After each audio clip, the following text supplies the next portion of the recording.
So you hear about Web3 apps all the time, right? But what's really going on under the hood?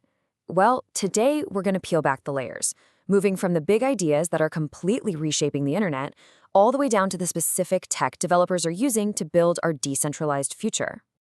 All right, so here's how we're going to break this all down. We'll kick things off with the why, the big paradigm shift that is Web3. Then we'll dive deep into the what by dissecting the anatomy of a dApp. From there, we'll get into the how, the front end and the back end. And to wrap it all up, we'll look at the best practices that separate a good app from a truly great one. Okay, first things first. Let's be really clear. Web3 isn't just Web 2.0 with a new look. Not at all.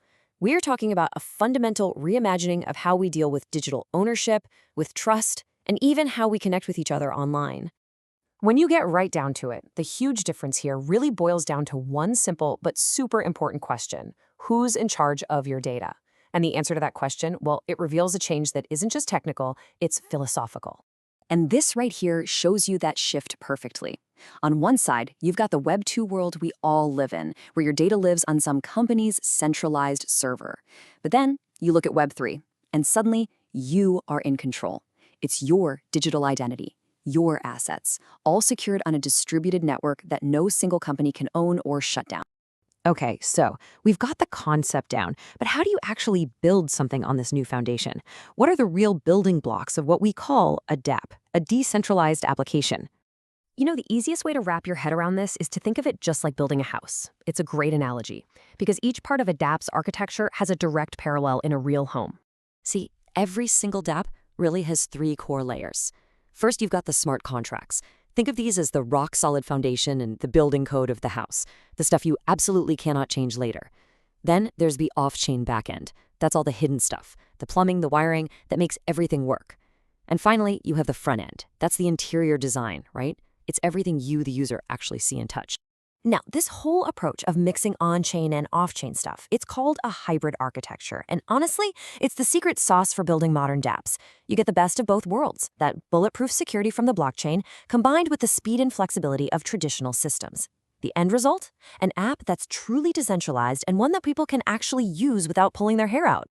All right, let's step inside the house now and talk about the front end. This is where the magic happens for the user. It's the interface, and its most important job is to take all that messy blockchain complexity and make it feel, well, simple. Yeah, you won't find a login with Google button here. That's a Web 2 thing. In Web 3, your entire identity, all your assets, your whole digital life inside that app is tied to your personal crypto wallet. So that one little Connect Wallet button, it's the front door to everything. And the process behind that button is usually something called Sign In with Ethereum, or SIWE for short. Just think of it like a digital handshake. The app basically says, hey, can you prove you actually own this wallet? And you use your private key, your secret password, to sign a little message that proves it. The key itself never ever leaves your wallet, so it's incredibly secure. It's becoming the gold standard for a reason. So how are developers pulling this off?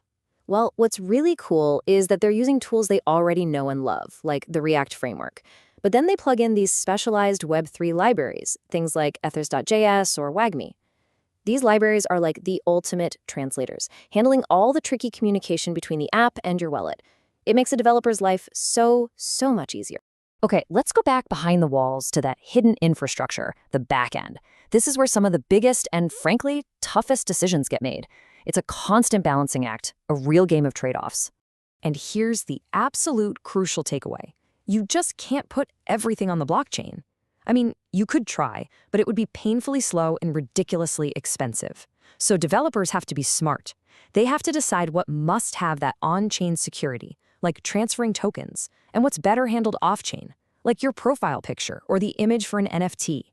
It's this constant tug-of-war between security, cost, and speed.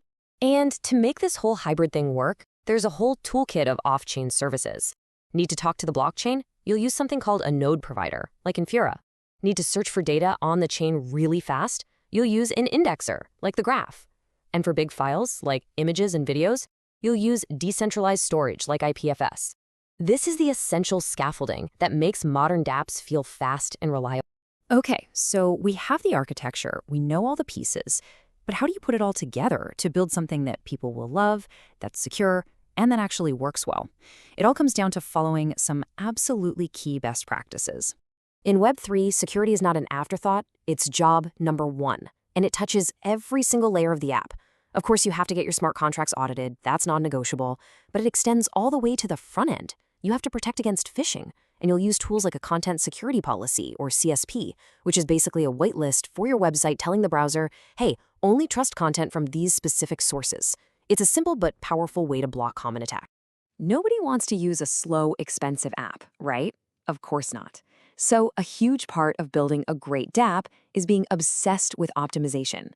On the blockchain side, developers use really clever tricks, like batching multiple actions into a single transaction to save users money on gas fees. And on the front end, it's about using all the modern web development tricks, like code splitting and smart caching, to make the experience feel instantaneous. And finally, we get to what might be the most crucial piece of the entire puzzle: the user experience. Look, the best dApps are the ones that make you forget you're even using a blockchain. The goal is to hide all that complexity. That means giving people clear feedback. Is my transaction pending? Did it fail? And why? It means designing helpful error messages. It even means doing simple things like showing gas fees in dollars and cents, not some weird unit called GUI. It's all about making Web3 feel human. And all of this brings us to a big final thought. Let's be honest. Building in Web3 is way more complex than building a traditional web app. There are just more moving parts, more trade-offs, more new things to learn. And that leaves us with a really important question to think about. Is all this complexity just a temporary growing pain, or is it the necessary price we have to pay for an internet that's truly decentralized and actually owned by its users?